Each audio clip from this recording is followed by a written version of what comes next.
일본이 선을 넘었습니다. 독도에 이어 대마도까지 건드린 겁니다. 한국은 불법 점거국이라는 발언과 함께 이지스함 2척을 독도 경계로 밀어넣기 시작했죠.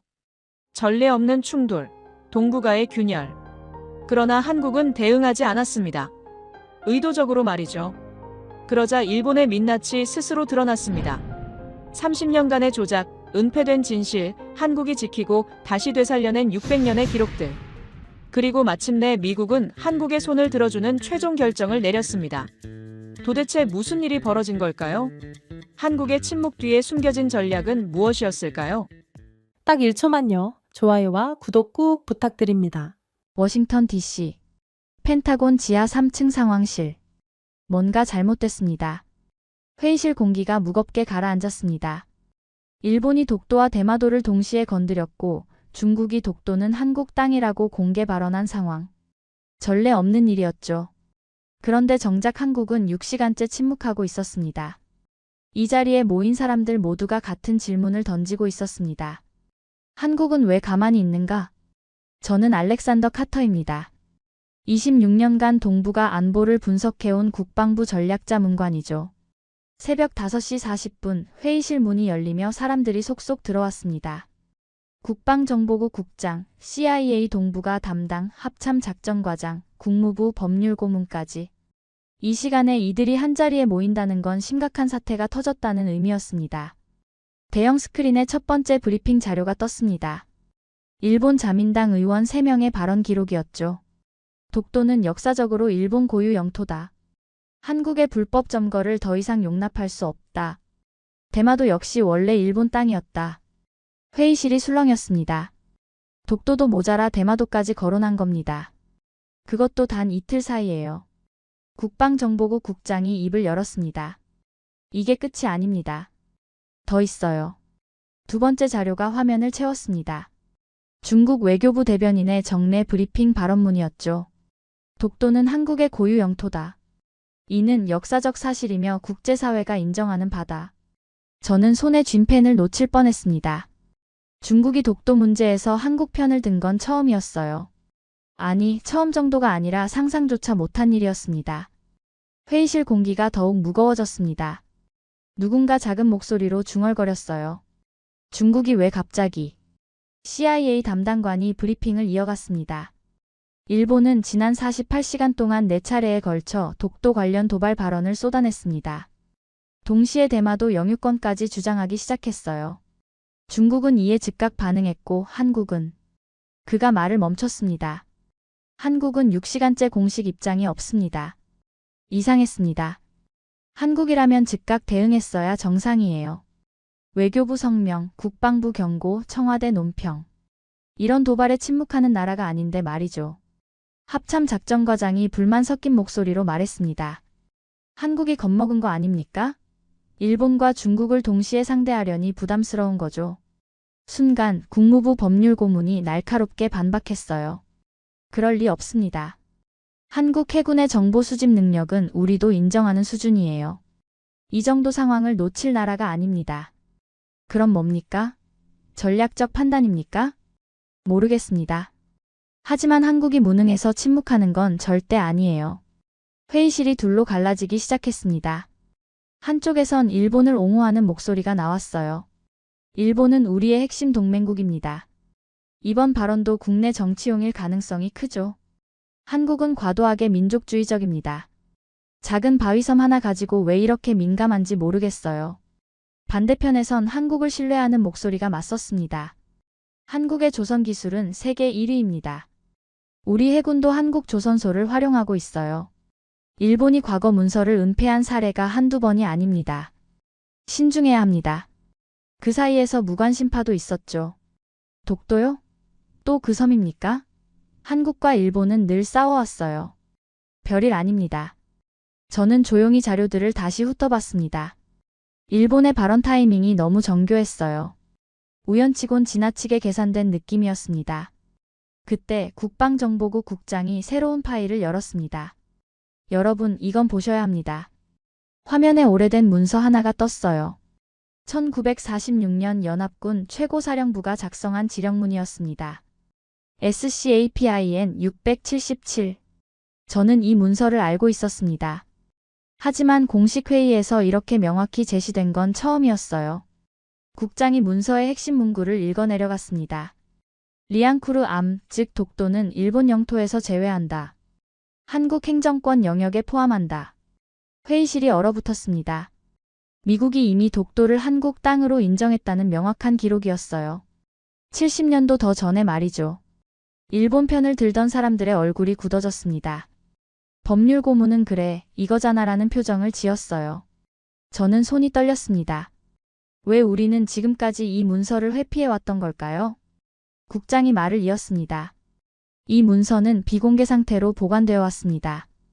동맹 관계를 고려한 결정이었죠. 하지만 지금 상황은... 그가 말을 멈췄어요. 누군가 물었습니다.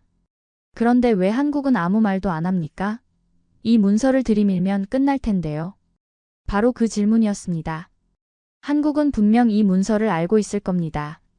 그런데도 침묵하고 있다는 건 무슨 의미일까요? 저는 자료들을 다시 펼쳤습니다. 일본의 도발 시간대, 중국의 발언 타이밍, 한국의 침묵 지속 시간. 모든 게 맞물려 돌아가고 있었어요. 일본은 조급했고 중국은 기회를 노렸고 한국은 움직이지 않고 있었습니다. 회의가 끝나갈 무렵 합참 작전과장이 다시 말했어요. 정상적인 상황이라면 한국이 강력 대응해야 합니다. 그런데 6시간째 아무 대응이 없다는 건... 그는 불안한 표정으로 말을 흐렸습니다.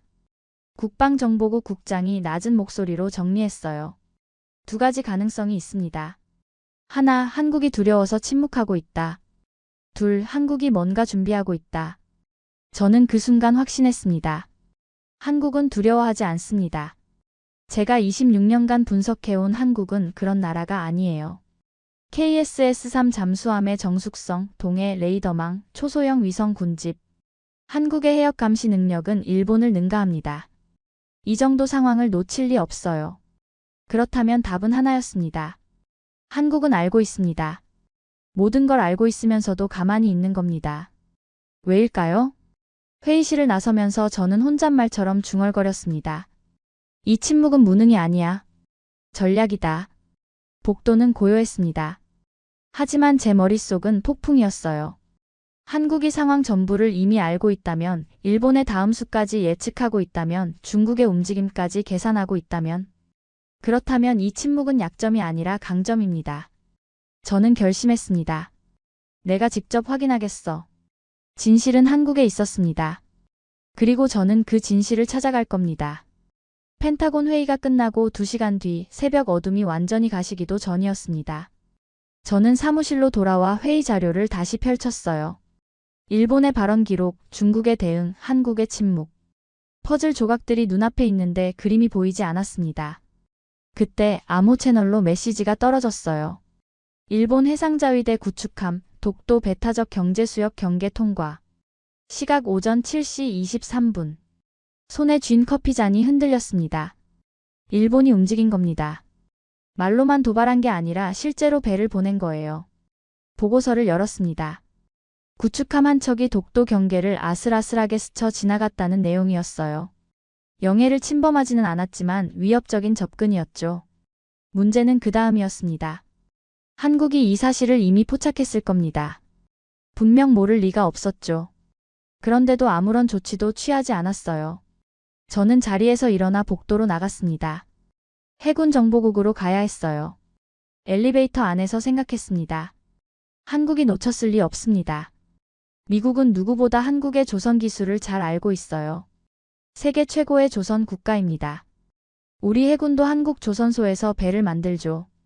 KSS-3 잠수함의 정숙성은 세계 최고 수준입니다. 일본 해상자위대도 감지하기 어려운 수준이에요. 동해 레이더망은 빈틈이 없습니다. 초소형 위성 군집까지 운용하고 있죠. 이 정도 감시 체계를 가진 나라가 일본 구축함을 놓칠 리 없어요. 해군 정보국 분석실 문을 열었습니다. 담당관이 저를 보더니 고개를 저었어요. 카터, 이상합니다. 한국군 측에 확인했는데 내부 검토 중이라는 말만 반복해요. 얼마나 확인했습니까? 3번입니다.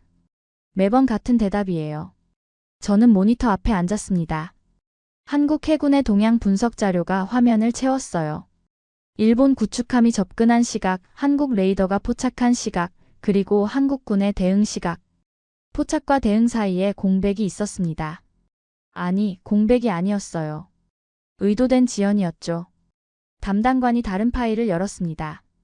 더 이상한 게 있습니다. 화면에 떠오른 건 NSA 보고서였어요. NSA가 한국 국방부와 합참 라인에서 급격한 암호 트래픽 증가를 감지했습니다. 새벽 6시부터 지금까지 계속 이어지고 있어요. 내용은 알 수 없습니다. 완전 암호화돼 있어요. 우리와 공유되지 않는 채널입니다. 저는 뒤로 기대 앉았습니다. 한국이 뭔가를 하고 있다는 뜻입니다. 그것도 미국에게 말하지 않고요. 이건 동맹국 간의 관계에서 드문 일이에요. 특히 한국처럼 미국과 긴밀하게 협력하는 나라가 독자적으로 움직인다는 건. 담당관이 조심스럽게 물었습니다. 한국이 독자 행동에 나선 건가요? 모르겠습니다. 하지만 분명한 건 한국이 우리보다 더 많이 알고 있다는 겁니다. 그때 다른 담당관이 급하게 들어왔어요. 일본 언론 보셨습니까? 그가 태블릿을 건넸습니다. 일본 방송국 화면이 떠 있었어요. 자막이 흘러갔습니다. 한국 해군, 우리 구축함 접근에도 무대응. 전력 부족 추정. 앵커의 목소리가 들렸어요. 한국은 우리 해상자위대의 움직임조차 제대로 감지하지 못한 것으로 보입니다. 저는 화면을 꺼버렸습니다. 터무니없는 소리였어요. 한국이 감지 못했다고요? 세계에서 가장 정밀한 해역 감시 시스템을 가진 나라가요? 일본 언론은 성급했습니다. 지나치게 성급했어요. 담당관이 말했습니다. 일본 측은 한국이 겁먹었다고 판단하는 것 같습니다. 착각입니다. 제 목소리가 생각보다 단호하게 나왔어요.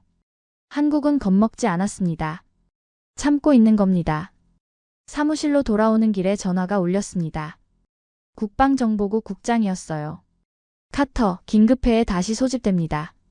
30분 뒤 같은 장소로 오세요. 무슨 일입니까? 내부 의견이 갈라지고 있습니다. 동북아가 극으로 치닫네요. 심각해요.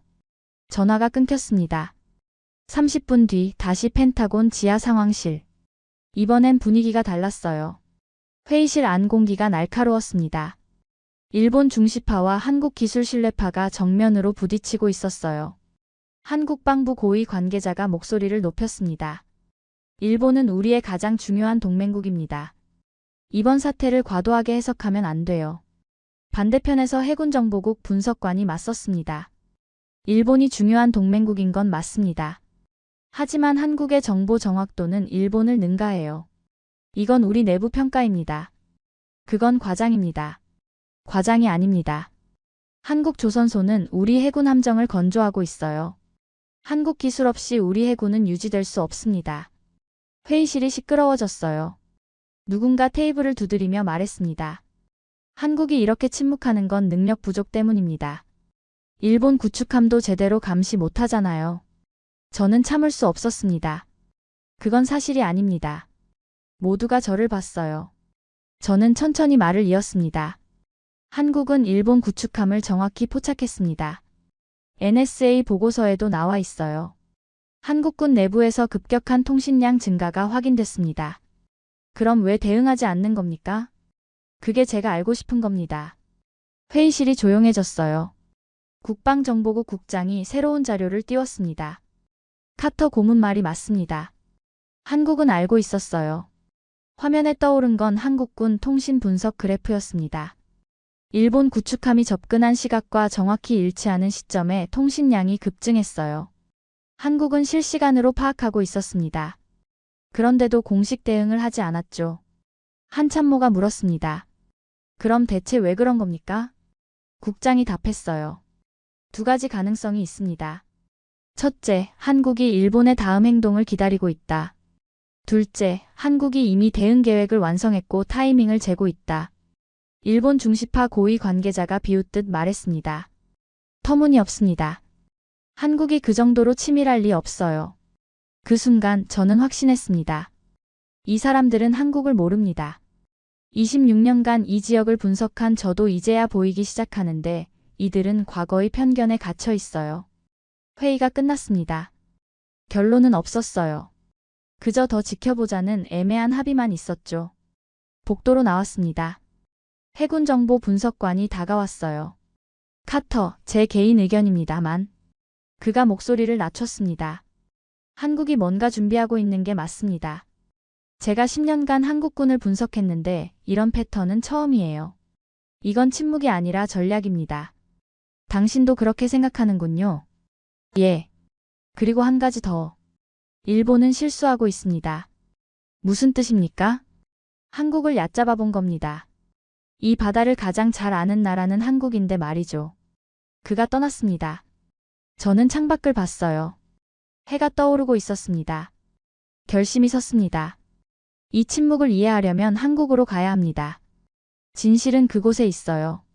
사무실로 돌아와 항공편을 검색했습니다. 서울행 다음 편은 오후 6시였어요.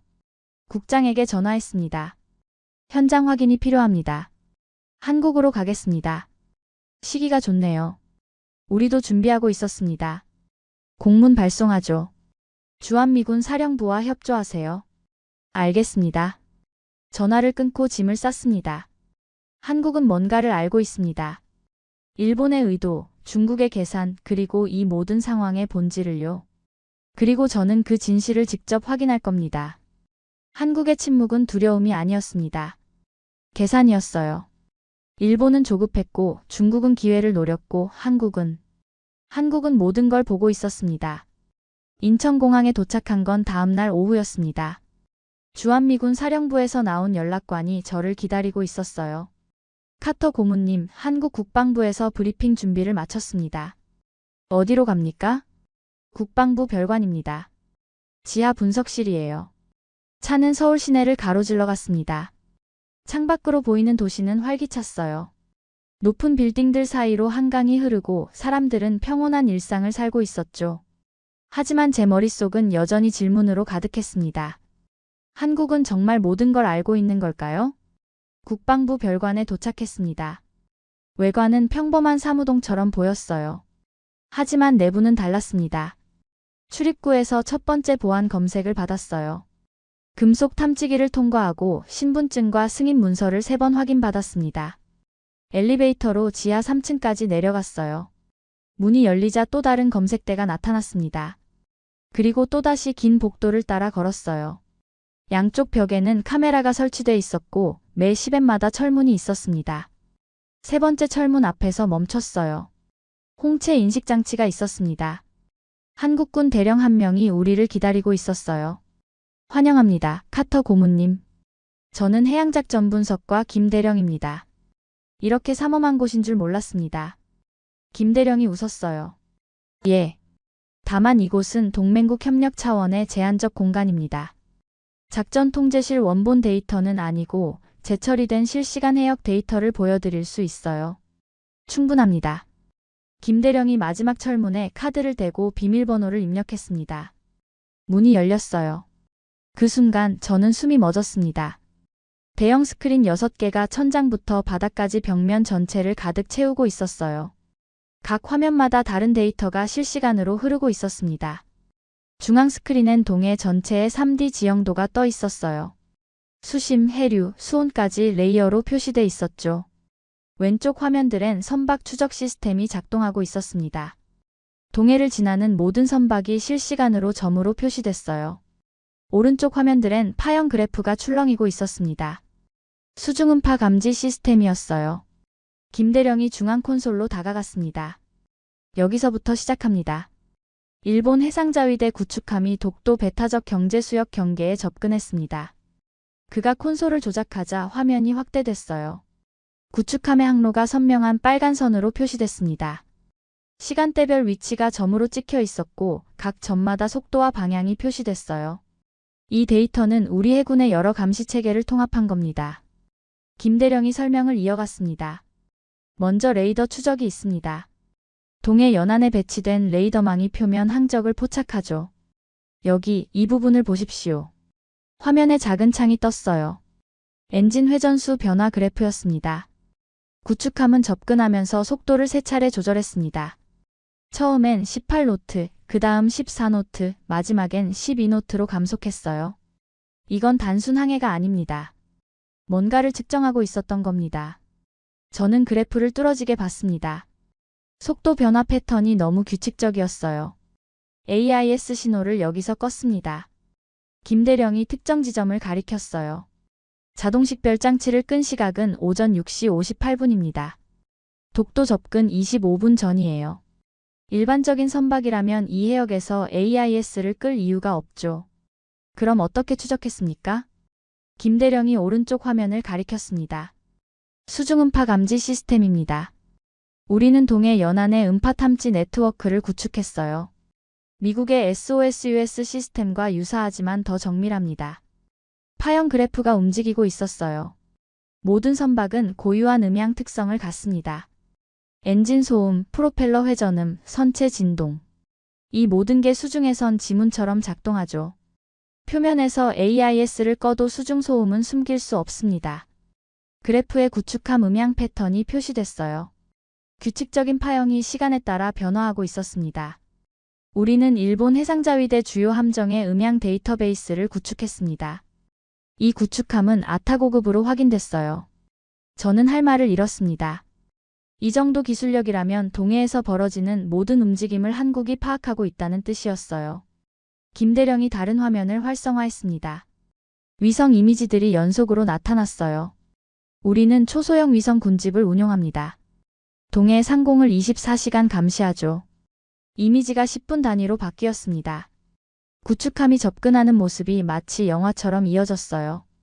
오전 6시부터 8시까지 총 12장의 이미지입니다. 해상도는 1M급이에요.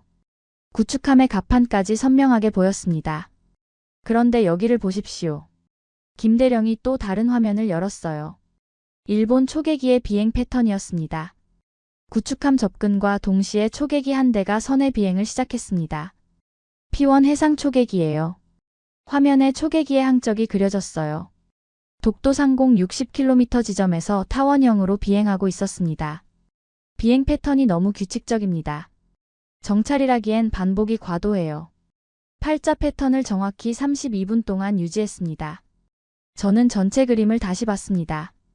구축함의 속도 조절, AIS 차단, 초계기의 규칙적 비행. 모든 게 계산됐어요. 이건 도발이 아닙니다. 제 입에서 저절로 말이 나왔어요. 김대령이 고개를 끄덕였습니다. 맞습니다. 이건 테스트예요. 일본은 우리의 감지 능력을 시험한 겁니다. 무엇을 확인하려 한 거죠? 우리가 얼마나 빨리 포착하는지, 어떤 장비로 추적하는지, 대응 시간이 얼마나 걸리는지 모든 걸 측정하려 했던 겁니다. 저는 의자에 앉았습니다. 일본이 단순히 영토를 주장한 게 아니라 한국의 방어체계 전체를 파악하려 했다는 뜻입니다. 그래서 대응하지 않은 겁니까? 김대령이 저를 똑바로 봤어요. 대응하지 않은 게 아닙니다. 대응을 멈춘 겁니다. 차이가 뭡니까? 일본에게 정보를 주지 않기 위해서예요. 우리가 어떻게 움직이는지, 어떤 절차로 대응하는지, 어느 시점에 경고를 보내는지 이 모든 걸 숨긴 겁니다. 순간 모든 게 명확해졌습니다. 한국의 침묵은 무능이 아니었어요. 정보 차단이었습니다. 김대령이 다른 자료를 꺼냈어요. 카터 고문님, 한국의 KSS-3 잠수함을 아십니까? 도산 안창호호죠. 세계 최고 수준의 잠수함으로 알고 있습니다. 맞습니다. 정숙성에서 세계 정상급이에요. 일본 해상자위대도 우리 잠수함을 감지하기 극도로 어려워합니다. 우리는 이 기술을 해역 감시에도 적용했어요. 그가 화면에 잠수함 재원을 띄웠습니다. 잠수함에서 개발한 소음 차단 기술을 역으로 활용합니다. 우리가 소리를 숨길 수 있다면 다른 배의 소리도 더 정확히 들을 수 있죠. 저는 감탄했습니다. 한국 조선업은 세계 1위죠. 예. 미국 해군도 우리 조선소를 활용하고 있습니다. 이 기술력이 국방에도 적용된 겁니다. 김대령이 전체 화면을 다시 띄웠어요. 우리는 일본보다 최소 2단계 앞서 있습니다. 일본이 표면만 볼 때 우리는 수중까지 봅니다. 일본이 레이더로 볼 때 우리는 위성으로 봅니다. 일본이 한 척을 추적할 때 우리는 해역 전체를 감시합니다. 저는 압도당했어요. 미국도 이 정도는 아닙니다. 동해라는 한정된 해역에서 한국이 구축한 감시망은 세계 어느 나라도 따라올 수 없는 수준이었어요. 그런데 김대령. 예. 일본의 움직임이 너무 정교합니다. 이건 단순 도발이 아니에요. 김대령이 고개를 끄덕였습니다. 맞습니다. 저희도 같은 판단입니다. AIS 차단 타이밍, 초계기 투입 시점, 속도 조절 패턴. 모두 계산됐어요. 일본은 뭔가를 준비하고 있습니다. 다음 단계가 있다는 뜻입니까? 예. 그래서 저희는 대응을 멈추고 일본의 다음 움직임을 보고 있는 중입니다. 지금 반응하면 우리 능력만 노출되고 일본의 의도는 파악할 수 없습니다. 저는 한국의 전략을 완전히 이해했습니다. 참는 게 아니라 기다리는 거였어요. 일본이 다음 카드를 꺼낼 때까지요. 브리핑이 끝났습니다. 밖으로 나오면서 저는 확신했어요. 한국은 과소평가할 나라가 아닙니다. 기술, 전략, 인내. 모든 면에서 강대국의 모습이었어요.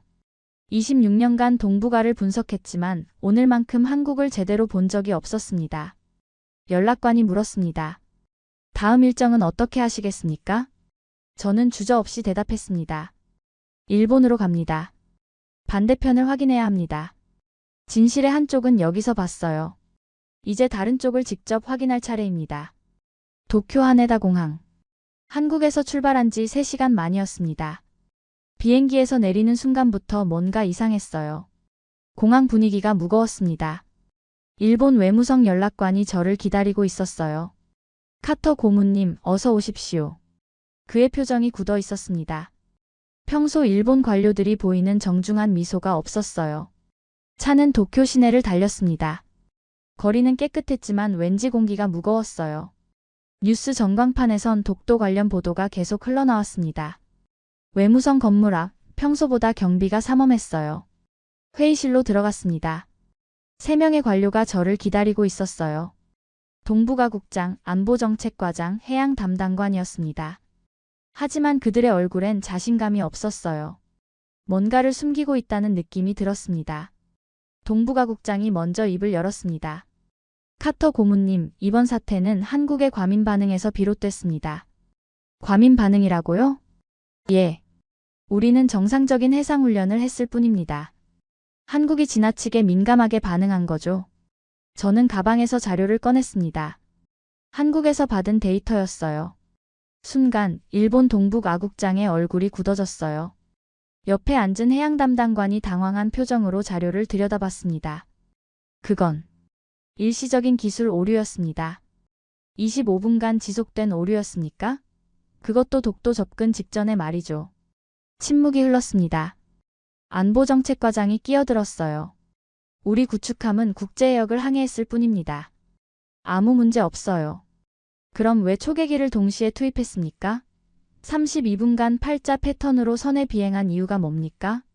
그들이 서로를 쳐다봤어요. 누구도 대답하지 못했습니다.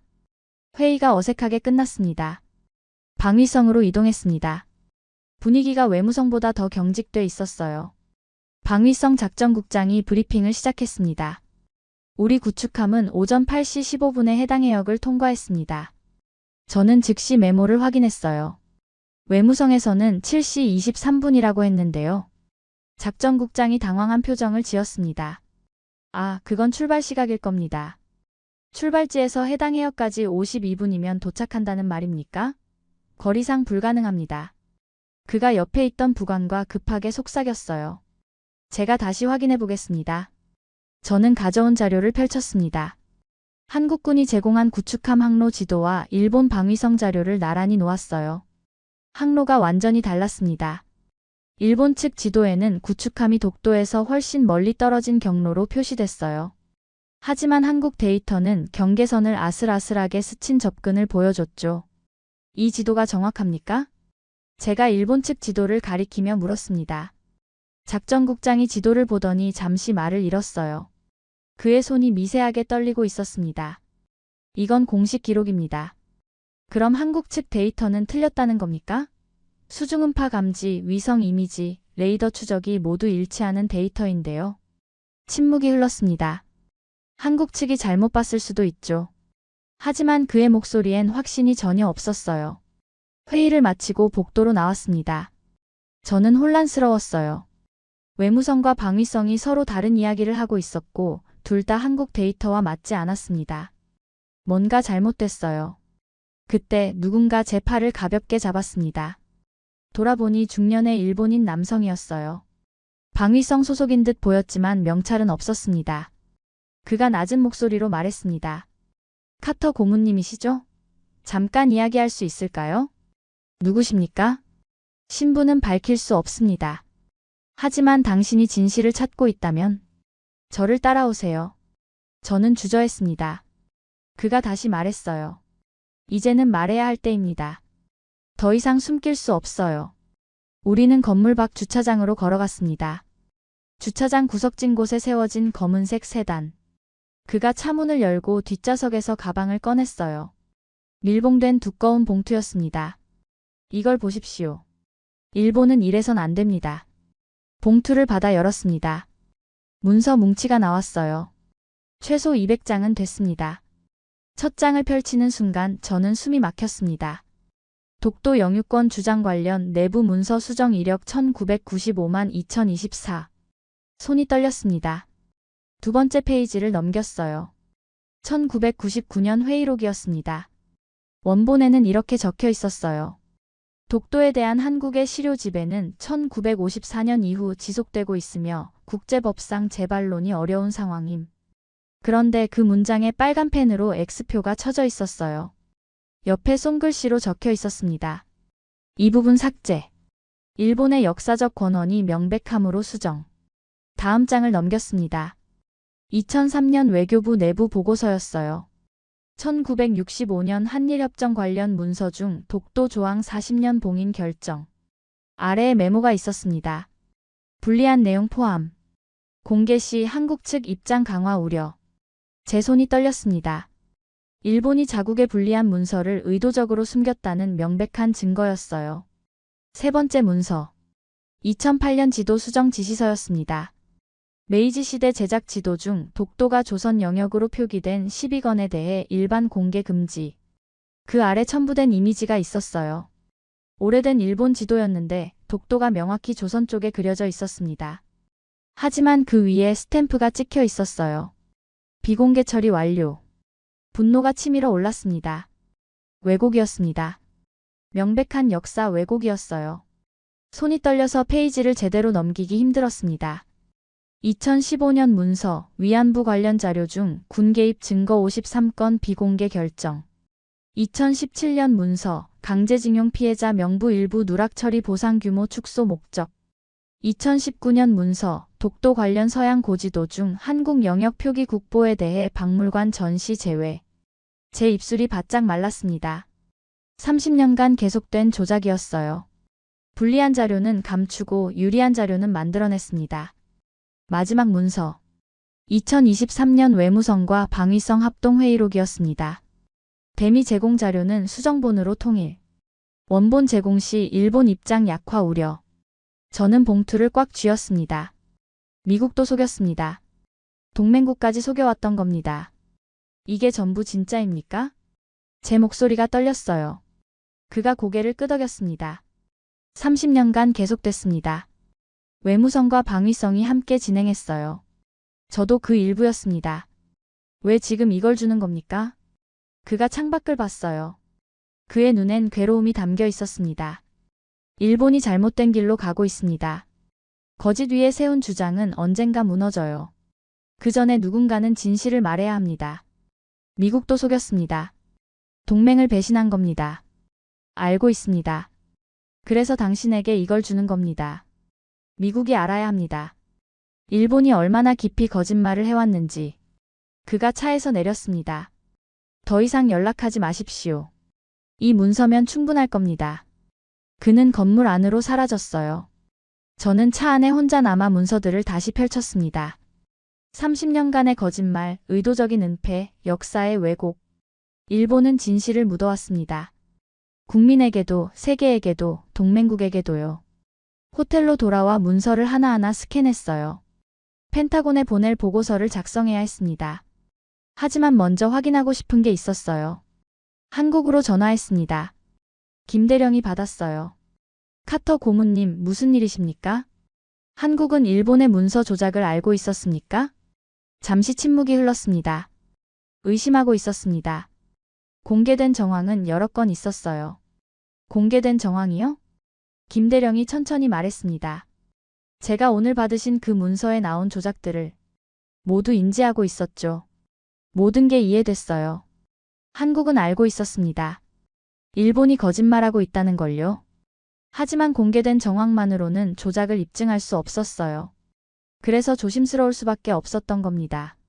증거 없이 주장하면 감정 싸움이 될 뿐이거든요. 그래서 참았던 겁니다. 진실이 스스로 드러날 때까지요. 창밖을 봤습니다. 도쿄의 밤이 깊어가고 있었어요. 저는 확신했습니다. 한국은 진실을 지키고 있었고 일본은 거짓을 숨기고 있었습니다. 그리고 이제 그 거짓이 무너지기 시작했어요. 일본에서 돌아온 다음 날 저는 다시 한국에 있었습니다. 일본 내부 폭로 문서는 펜타곤에 긴급 보고했어요. 하지만 그것만으론 부족했습니다. 일본이 조작했다는 사실만으로는 상황을 정리할 수 없었어요. 반대편 증거가 필요했습니다. 한국이 보유한 역사 원본 자료를 직접 확인해야 했죠. 김대령이 전화로 말했습니다. 카터 고문님, 국방부 산하 국가기록사료복원 연구동으로 안내하겠습니다. 사료복원이요? 예. 우리가 역사를 어떻게 보존하고 복원하는지 보시면 이해하실 겁니다. 차는 서울 외곽으로 향했어요. 도심에서 40분 정도 떨어진 곳에 현대적인 건물이 나타났습니다. 외관은 연구소 같았어요. 하지만 경비는 군사시설 수준이었습니다. 김대령과 함께 건물에 들어갔어요.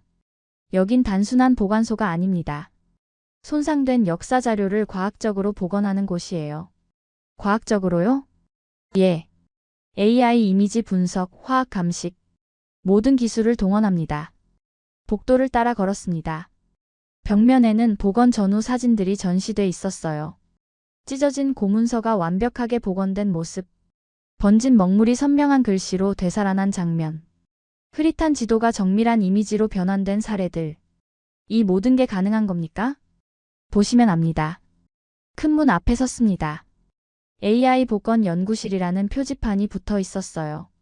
문이 열렸습니다. 제 눈앞에 펼쳐진 광경에 숨이 멎었습니다. 거대한 방 한가운데 초대형 스크린이 있었습니다. 그 주변으로 수십 대의 모니터가 배치돼 있었고 연구원들이 작업하고 있었어요. 중앙 스크린에는 오래된 문서 하나가 떠 있었습니다. 종이가 누렇게 변색됐고 글씨는 반쯤 지워져 있었어요. 한 연구원이 다가왔습니다. 안녕하십니까? 저는 이 연구소 책임자 박 박사입니다. 이 시스템은 어떻게 작동합니까? 박 박사가 콘솔을 조작했어요. 먼저 원본 문서를 초고해상도로 스캔합니다. 그 다음 AI가 종이의 섬유질, 먹물의 화학 성분, 붓자국의 압력까지 분석하죠. 화면이 확대됐습니다. 글씨 하나가 레이어별로 분해됐어요. 보십시오. 이 글자는 200년 전에 쓰인 겁니다. 먹물이 번지고 종이가 손상돼 육안으로는 거의 안 보이죠. 박 박사가 버튼을 눌렀습니다. AI가 작동하기 시작했어요. 화면에서 흐릿한 글씨가 서서히 선명해졌습니다. 먹물의 농도가 복원되고 붓자국이 되살아났어요. 10초 후 완벽한 글씨가 나타났습니다. 대마주 세견선 왕래 기록. 저는 할 말을 잃었습니다. 이건 조작이 아닙니까? 박 박사가 웃었어요. 그렇게 생각하실 수 있습니다. 하지만 우리는 원본의 화학 성분을 건드리지 않아요. AI는 단지 손상된 부분을 예측하는 겁니다. 예측이요? 예. 주변 글씨의 필체, 먹물의 농도 패턴, 문맥상 들어갈 글자를 분석해서 가장 확률 높은 형태를 복원하죠. 그리고 이 복원이 정확한지 검증합니다. 어떻게 검증합니까? 박 박사가 다른 화면을 열었어요. 원본 문서의 잉크 성분을 화학 분석합니다. 그리고 복원된 글자 부분의 화학 흔적과 비교하죠. 미세한 먹물 잔류물이라도 남아있으면 그걸 기준으로 검증합니다. 화면에 분석 그래프가 떴습니다. 여기 보십시오. 복원된 글자 위치에 실제로 먹물 성분이 검출됩니다. AI가 맞게 복원했다는 증거죠. 저는 경악했습니다. 이건 단순한 추측이 아니었어요. 과학적 근거가 있는 복원이었습니다. 이 기술로 뭘 복원했습니까? 김대령이 말했습니다. 대마도 관련 자료들입니다. 보여드리죠. 박 박사가 파일을 열었어요. 첫 번째 문서 세종실록 지리지 대마도 기사복원본. 원본은 일부가 찢어지고 글씨가 희미했습니다. 하지만 복원본에는 선명한 문장이 있었어요. 대마도는 본시 우리 땅이나 외인이 거주하므로. 박 박사가 설명했습니다. 이 구절은 육안으로는 거의 안 보였어요. 하지만 AI가 종이 섬유에 남은 먹물 압력 흔적을 분석해 보완했습니다. 두 번째 자료 조선시대 외교 문서. 대마주 세견제도 관련 왕명이었습니다. 박 박사가 화면을 확대했습니다. 세견선 제도를 아십니까? 잘 모릅니다. 대마도가 조선의 무역 허가를 받던 제도예요. 조선이 대마도에 배를 몇 척 보낼 수 있는지 정했죠. 사실상 조공 관계였습니다. 문서에는 구체적인 숫자가 적혀 있었어요. 세견선 50척. 연간 대마주의 허가함. 조선이 대마도의 무역 규모를 결정했다는 뜻입니까? 그렇습니다. 상하 관계가 명확했어요. 세 번째 자료 오래된 지도. 박 박사가 설명했어요. 이건 1700년대 프랑스에서 제작된 동아시아 지도입니다. 원본이 심하게 손상됐지만 우리가 복원했죠. 화면에 지도가 떴어요. 대마도 위에 작은 글씨가 있었습니다. 대마도, 조선에 종속됨. 저는 입을 다물 수 없었습니다. 서양 지도에도 이렇게 표기돼 있었습니까? 여러 건 있습니다. 1718세기 유럽 지도 제작자들은 동아시아 정보를 수집할 때 대마도를 조선의 영향권으로 이해했어요. 김대령이 다른 파일을 열었습니다. 이건 더 중요합니다. 화면에 중국 고문서가 나타났어요. 명나라 황명전도 대마도 표기. 지도에서 대마도는 조선 쪽에 그려져 있었습니다. 중국도 대마도를 조선 영역으로 봤습니까? 역사적으로 그랬습니다. 명시대 문헌 다수가 대마도를 조선과 연결된 섬으로 기록했어요. 저는 의자에 앉았습니다. 일본이 지우려 했던 역사가 한국에서 되살아나고 있었어요. 박 박사가 말을 이었습니다. 카터 고문님, 우리가 복원한 자료는 총 127건입니다. 조선시대 관청 문서, 외교 서신, 무역 기록, 그리고 동아시아와 유럽의 고지도들이죠. 모두 검증됐습니까? 예. 원본의 화학 성분, 제작 연대, 필체 분석을 모두 완료했습니다. 국제 감식 기준에도 부합해요. 김대령이 조용히 말했습니다. 우리는 역사 논쟁의 감정으로 대응하지 않습니다. 오직 증거로 대응하죠. 그 말이 제 가슴에 박혔습니다. 한국은 소리치지 않았어요. 대신 진실을 복원했습니다. 박 박사가 마지막 파일을 열었어요. 이건 가장 결정적인 자료입니다. 화면에 오래된 서약서가 나타났습니다. 대마주 조선 조공 서약문. 문서는 심하게 훼손돼 있었어요. 종이가 세 조각으로 찢어져 있었고 글씨는 반 이상 지워져 있었습니다.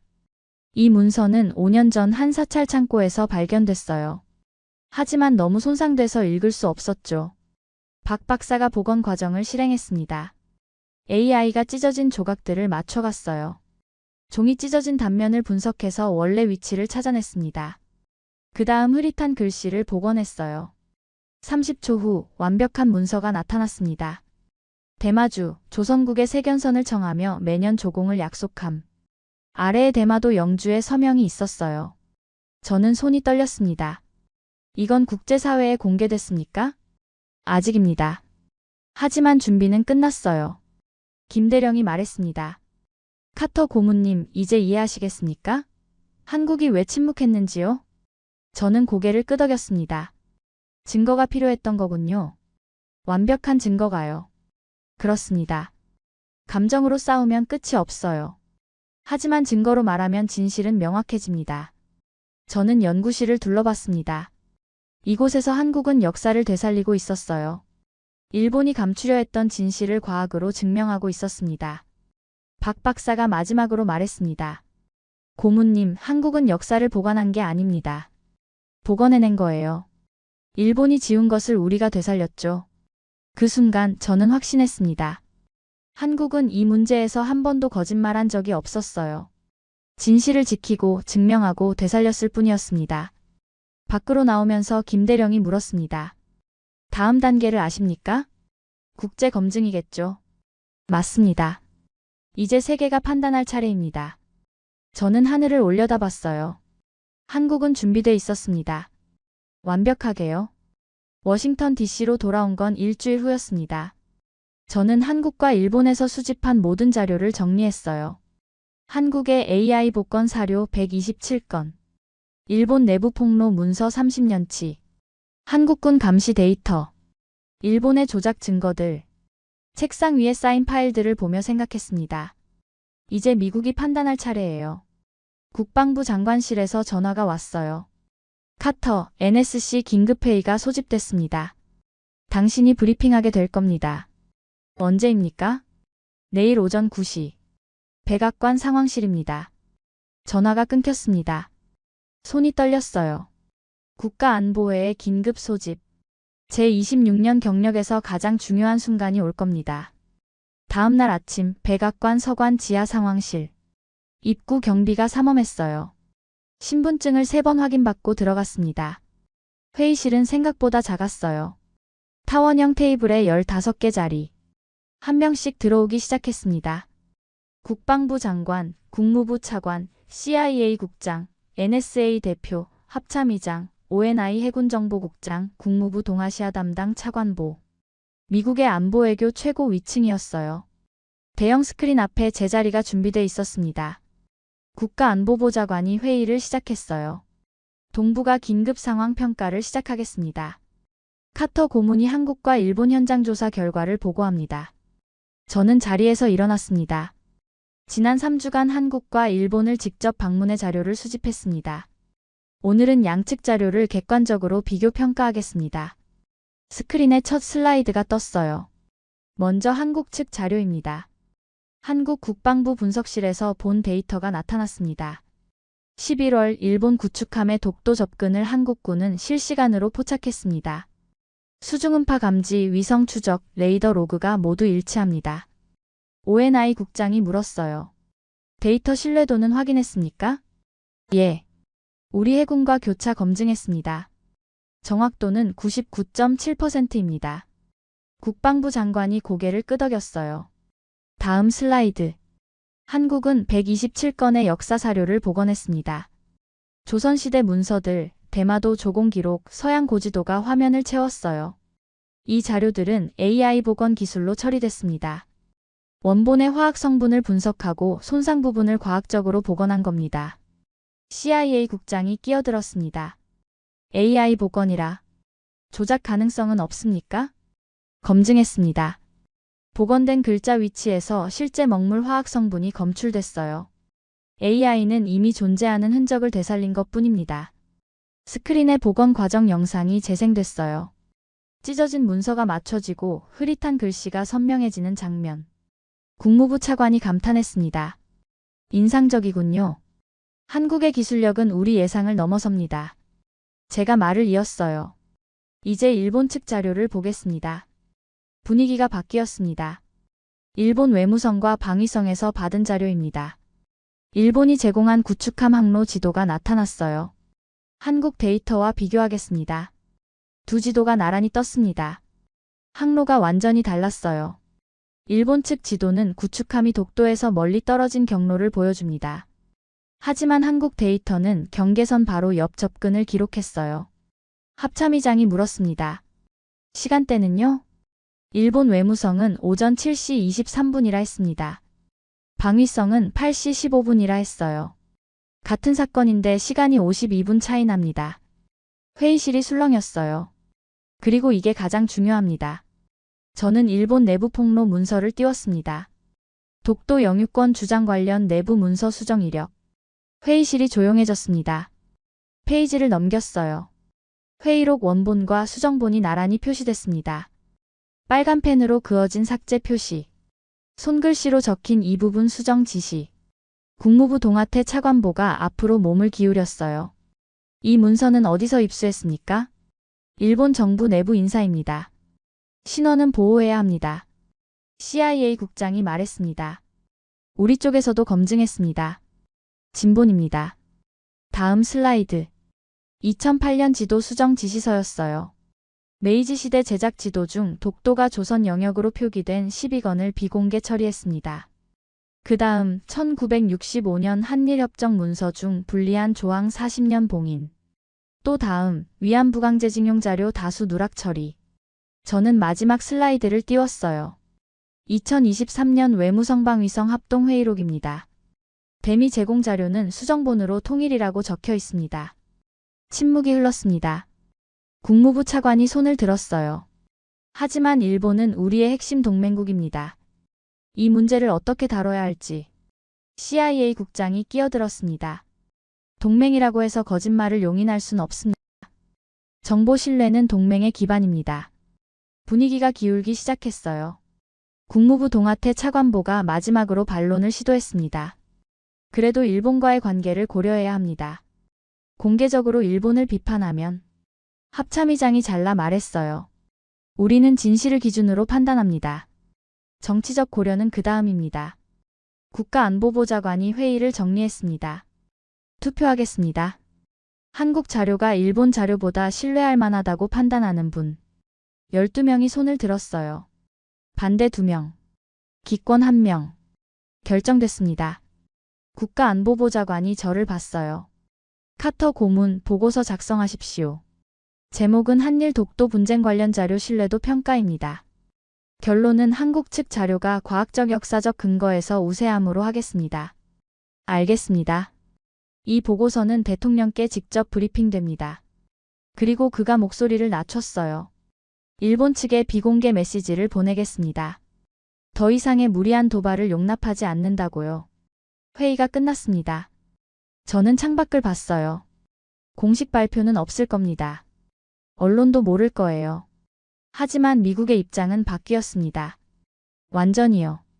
공식 발표는 없었어요. 유엔 회의도 없었고 세계 언론도 몰랐습니다. 하지만 모든 게 바뀌었어요. 미국은 한국을 선택했습니다. 조용히.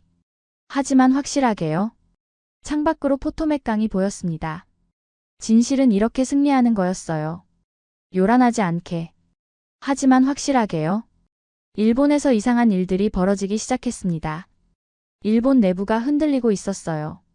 그 무렵 일본 외무성과 방위성 사이에 균열이 생겼습니다.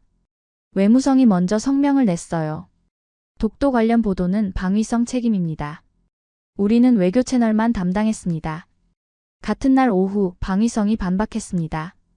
구축함 작전은 외무성과 사전 협의했습니다. 단독 결정이 아닙니다. 두 기관이 서로 책임을 떠넘기기 시작한 겁니다. 일본 언론은 이 갈등을 대대적으로 보도했어요. 제 책상 위 전화가 울렸습니다. CIA 국장이었어요. 카터, 일본 상황 보고 있습니까? 예. 예상보다 빠르게 무너지고 있습니다. 우리 정보망에 따르면 일본 내부에서 고발자가 더 나올 겁니다. 젊은 관료들이 견디지 못하고 있어요. 정부는 어떻게 대응합니까? 침묵입니다. 변명도 해명도 없어요. 최악의 선택이죠. 전화가 끊겼습니다. 그 무렵 백악관에서도 움직임이 있었습니다. 국무장관이 주일 미국 대사에게 지시를 내렸어요. 일본 외무성을 방문하십시오. 우리 입장을 명확히 전달하세요. 이틀 후 미국 대사가 일본 외무성을 방문했습니다. 비공개 면담이었지만 외교가의 내용이 흘러나왔어요. 미국은 근거 없는 도발을 더 이상 용인하지 않을 것입니다. 동맹 관계라 해도 신뢰가 기반입니다. 일본 관료들은 아무 말도 못했다고 합니다. 같은 주 중국도 움직였습니다. 중국 국방부 대변인이 정례 브리핑에서 말했어요. 최근 동북아 정세와 관련해 중국은 역사적 사실에 기반한 질서를 지지합니다. 기자가 물었습니다. 독도 문제를 말씀하시는 겁니까? 대변인이 잠시 멈추더니 답했어요. 한국이 제시한 역사적 근거가 명확합니다. 지역 안정을 위해 사실 기반의 접근이 필요합니다. 외교적 표현이었지만 의미는 분명했어요. 중국이 한국을 지지한 겁니다. 일본은 완전히 고립됐습니다. 그런데 놀라운 일이 벌어졌어요. 한국에서 움직임이 있었거든요. 하지만 우리가 예상한 것과는 달랐어요. 한국 외교부 정례 브리핑. 기자가 물었습니다. 일본 내부 혼란에 대해 어떻게 생각하십니까? 대변인이 짧게 답했어요. 대한민국은 역사적 진실을 지켰을 뿐입니다. 그게 전부였습니다. 추가 질문에도 같은 답변만 반복했어요. 한국은 더 이상 아무 말도 하지 않았습니다. 승리의 함성도 비난도 압박도 없었어요. 그저 조용했습니다. 그리고 한국국립중앙박물관이 조용히 발표했죠. 국제학술 심포지엄 개최 AI 기반 역사자료 복원 기술. 정치 행사가 아니었습니다. 순수한 학술 대회였어요. 각국 역사학자, 문서 감식 전문가, 복원 기술자들이 초청됐습니다. 미국, 영국, 독일, 프랑스, 중국, 일본. 일본 학자들에게도 초청장이 갔어요. 저는 참석 명단을 봤습니다. 도쿄대, 교토대, 와세다대 교수들이 포함돼 있었어요. 대부분 거절했습니다. 하지만 3명이 참석하겠다고 답했어요. 심포지엄 당일. 서울국립중앙박물관 대강당. 200여 명의 학자들이 모였습니다. 저도 참관인 자격으로 참석했어요. 한국 연구진이 무대에 올랐습니다. 오늘은 AI 복원 기술의 원리와 검증 과정을 공개하겠습니다. 대형 스크린에 손상된 고문서가 나타났어요. 찢어지고 글씨가 희미한 문서였습니다. 복원 과정이 실시간으로 진행됐어요. AI가 종이의 섬유질을 분석하고 먹물의 화학 성분을 추적했습니다. 레이어별로 분해된 글씨가 서서히 선명해졌어요. 10분 후 완벽한 문서가 화면에 나타났습니다. 객석에서 탄성이 터져나왔어요. 독일 문서 감식 전문가가 질문했습니다. 조작 가능성은 어떻게 배제합니까? 한국연구원이 답했어요. 복원된 글자 위치에 화학 성분을 분석합니다. 원본에 먹물 흔적이 남아있는지 확인하는 거죠. 흔적이 없으면 복원을 중단합니다. 프랑스 역사학자가 손을 들었어요. 유럽 고지도도 복원 가능합니까? 예. 실제로 1718세기 유럽 제작 동아시아 지도 9건을 복원했습니다. 화면에 복원된 지도가 떴습니다. 대마도 위에 작은 글씨가 선명했어요. 영국 학자가 놀란 표정을 지었습니다. 이건 우리 대형 박물관 소장본과 일치합니다. 한국연구원이 고개를 끄덕였어요. 맞습니다. 귀국 박물관에서 원본을 빌려 검증했습니다. 질의응답이 1시간 넘게 이어졌어요. 그 사이 저는 뒷좌석에 앉은 일본 학자 3명을 봤습니다. 조용히 앉아 있었지만 표정이 굳어 있었어요. 심포지엄 마지막 순서. 종합토론 시간이었습니다. 한 일본 학자가 조심스럽게 손을 들었어요. 교토대 역사학 교수였습니다. 질문이 아니라 말씀드리고 싶은 게 있습니다. 회장이 조용해졌습니다. 그가 천천히 말했어요. 저는 30년간 동아시아 역사를 연구했습니다. 하지만 이런 기술은 처음 봅니다. 그가 잠시 멈췄어요. 일본은 이 기술이 없습니다. 이 수준의 복원 체계도 없습니다. 회장이 술렁였습니다. 한국이 역사를 대하는 태도가 다르다는 걸 오늘 배웠습니다. 그가 앉았습니다. 박수가 터져나왔어요. 심포지엄이 끝난 후 외신 기자들이 한국 연구진을 둘러쌌습니다. CNN, BBC, 로이터, AFP. 다음 날 전 세계 언론이 보도를 쏟아냈어요. 한국 AI 기술, 역사 복원의 새 기준. 일본 학자도 인정한 한국의 기술력. 침묵으로 말하는 한국의 품격. 한국은 정치적 발언을 하지 않았습니다. 단지 기술을 보여줬을 뿐이에요. 하지만 그게 가장 강력한 메시지였습니다. 26년간 동북아를 분석했지만 이런 전개는 예상 못했어요. 한국은 떠들지 않았습니다. 압박하지도 요구하지도 않았어요. 단지 진실을 보여줬을 뿐입니다. 그런데 세계가 움직였어요. 학계가 인정했고 시장이 선택했고 동맹국들이 신뢰를 보냈습니다. 한국은 기술로 증명했습니다. 역사로 확신시켰어요. 그리고 침묵으로 품격을 보여줬습니다. 하지만 저는 아직 하나를 이해하지 못했습니다. 왜 한국은 이렇게까지 독도를 지키려 하는가? 기술적 이유도 역사적 근거도 이제 알았어요. 하지만 그 너머에 뭔가 더 있는 것 같았습니다. 전화를 꺼내 김대령에게 연락했습니다. 대령님, 제가 한 가지 더 알고 싶은 게 있습니다. 무엇입니까? 한국은 왜 이렇게까지 독도를 지킵니까? 작은 섬 하나인데? 김대령이 잠시 침묵하더니 말했어요. 그 답은 울릉도에 있습니다. 한번 오시겠습니까? 울릉도요? 예. 독도박물관이 있습니다. 거기 가시면 이해하실 겁니다. 가겠습니다. 마지막 질문에 답을 찾는 여정이 시작된 거죠. 포항에서 배를 타고 3시간. 바다는 잔잔했지만 제 마음은 요동쳤어요. 김대령이 부두에서 저를 기다리고 있었습니다. 잘 오셨습니다, 카터 고문님. 여기까지 오게 하셔서 감사합니다. 천만에요. 오늘은 제가 안내하지 않겠습니다. 예. 박물관 관장님이 직접 설명하실 겁니다. 한국말을 못하시니 통역이 함께할 거예요. 차를 타고 산길을 올라갔습니다. 울릉도는 생각보다 가팔랐어요. 구불구불한 도로를 따라 20분쯤 올라가자 건물 하나가 나타났습니다. 독도박물관. 외관은 소박했어요. 펜타곤이나 한국 국방부 분석실처럼 웅장하지 않았습니다. 문을 열고 들어갔어요. 로비는 조용했습니다. 관람객이 몇 명 있었지만 모두 조용히 전시물을 보고 있었어요. 한 중년 여성이 저를 맞았습니다. 안녕하세요. 저는 이 박물관 관장 최 관장입니다. 통역을 통해 인사를 나눴어요. 오늘 특별한 걸 보여드리려고 합니다. 기술도 무기도 아닙니다. 사람들의 이야기예요. 최 관장이 첫 번째 전시실로 안내했습니다. 벽면에 오래된 문서들이 걸려 있었어요. 조선시대부터 시작합니다. 최 관장이 한 문서를 가리켰어요. 1417년 세종실록 기록입니다. 우산도, 즉 독도를 조선 영토로 처음 명확히 기록한 해죠. 다음 문서. 1693년 안용복이 일본에 건너가 독도가 조선 땅임을 항의한 기록입니다. 문서 옆에 안용복의 초상화가 있었어요. 안용복은 어부였습니다.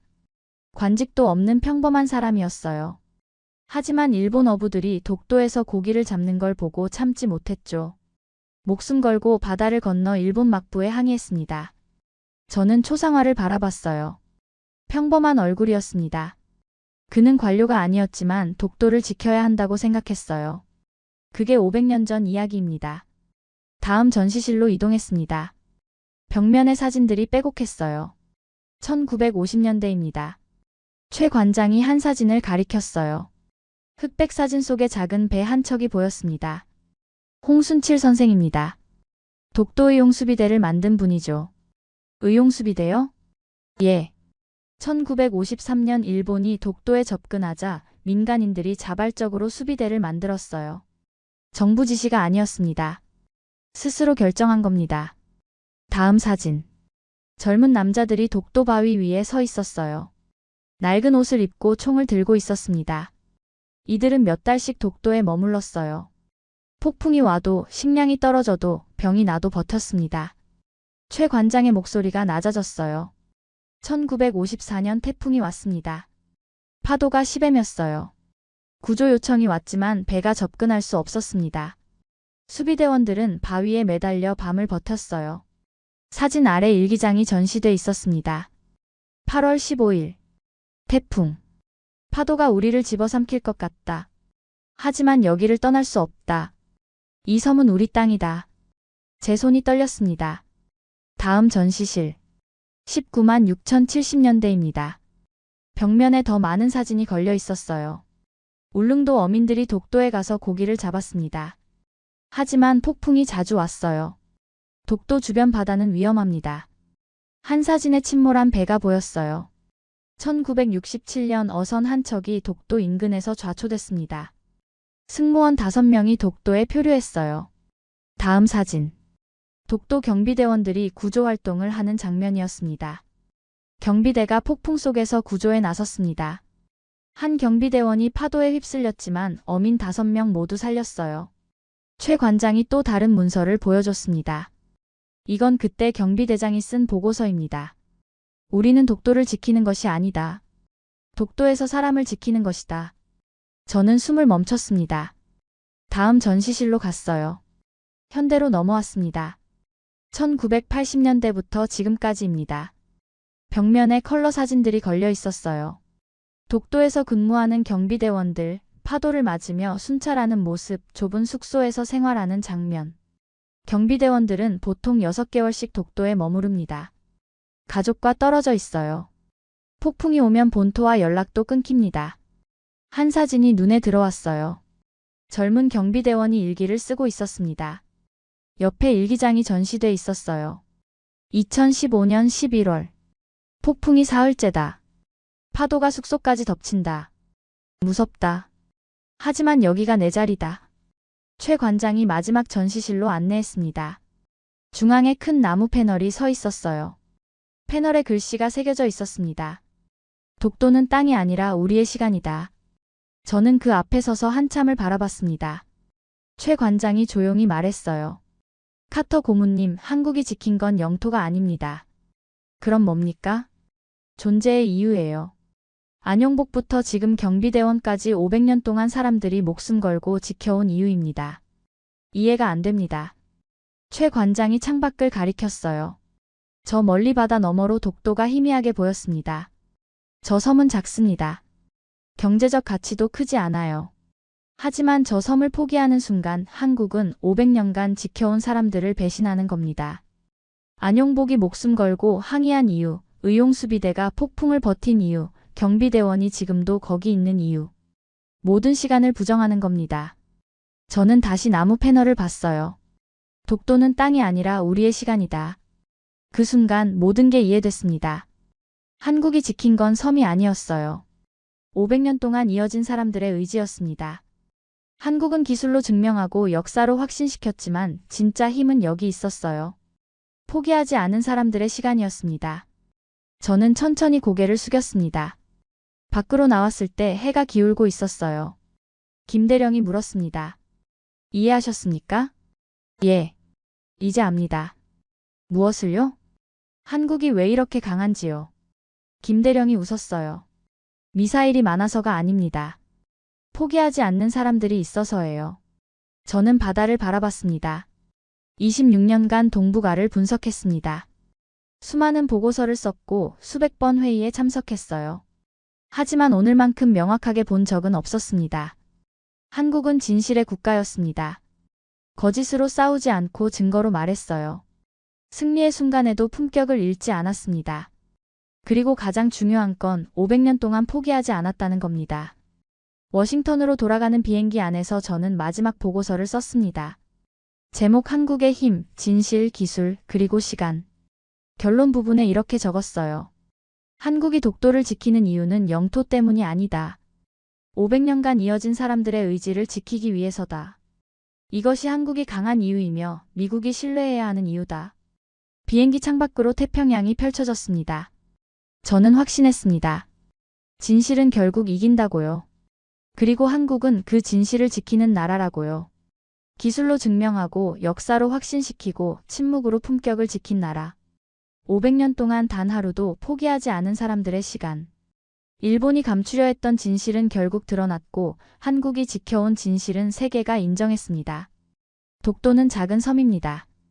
하지만 그 섬을 지킨 건 영토가 아니라 우리의 존재 이유였습니다. 대한민국이라는 이름의 무게였던 거죠. 진짜 강한 나라는 무엇일까요? 목소리를 높이는 나라가 아니라 진실을 지키는 나라.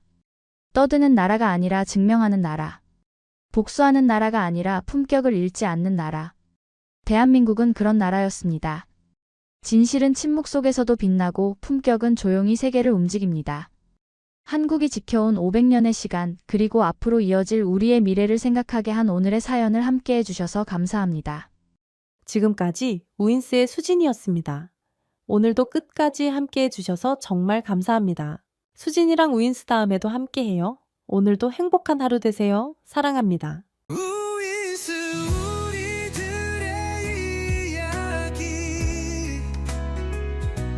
작은 꿈도 커지는 이 순간 웃으며 함께 나가요 모두의 마음이 크게 울려요. 당신만의 감동 이야기가 늘 당신 곁에서 따뜻한 순간으로 남길 바랍니다. 다음에도 따뜻한 이야기로 다시 찾아올게요.